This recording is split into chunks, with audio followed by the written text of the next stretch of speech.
സംസ്ഥാനത്ത് വ്യത്യസ്ത വാഹന അപകടങ്ങളിൽ 6 മരണം. വയനാട്ടിൽ ടിപ്പർ ലോറിക്ക് പിന്നിൽ ബൈക്ക് ഇടിച്ച് 2 യുവാക്കൾക്ക് ദാരുണാന്ത്യം. പാലക്കാട് ഓട്ടോറിക്ഷയിൽ KSRTC ബസ് ഇടിച്ച് 2 പേർ മരിച്ചു. തൃശൂരും ഇടുക്കിയിലും വാഹന അപകടങ്ങളിൽ 2 പേർക്ക് ജീവൻ നഷ്ടമായി.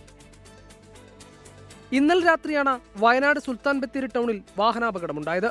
കട്ടയാട് സ്വദേശികളായ അഖിലും മനുവുമാണ് മരിച്ചത്. മാനിക്കുനി വെയർഹൌസിന് സമീപം ടിപ്പറിന് പിന്നിൽ ബൈക്ക് ഇടിക്കുകയായിരുന്നു. ആശുപത്രിയിലേക്ക് മാറ്റിയെങ്കിലും മരണം സംഭവിച്ചു. തൃശൂർ ചാലക്കുടിയിൽ കാറിടിച്ച് സൈക്കിൾ യാത്രികൻ മരിച്ചു. കൂടപ്പുഴ സ്വദേശി ചാക്കപ്പൻ ജോണിയാണ് മരിച്ചത്. അപകടശേഷം കാർ നിർത്താതെ പോയി. പാലക്കാട് എലപ്പുള്ളിയിൽ ബസും ഓട്ടോറിക്ഷയും കൂട്ടിയിടിച്ച് ഓട്ടോറിക്ഷ ഡ്രൈവർ മായംകുള സ്വദേശി അബ്ബാസും യാത്രക്കാരൻ എലപ്പുള്ളി സ്വദേശി സയ്യിദ് മുഹമ്മദും മരിച്ചു. പൊള്ളാച്ചിയിലേക്ക് പോയ KSRTC ബസുമായി ഓട്ടോറിക്ഷ കൂട്ടിയിടിക്കുകയായിരുന്നു.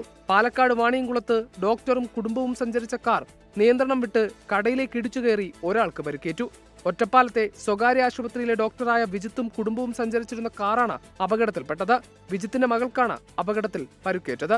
24 വയനാട്.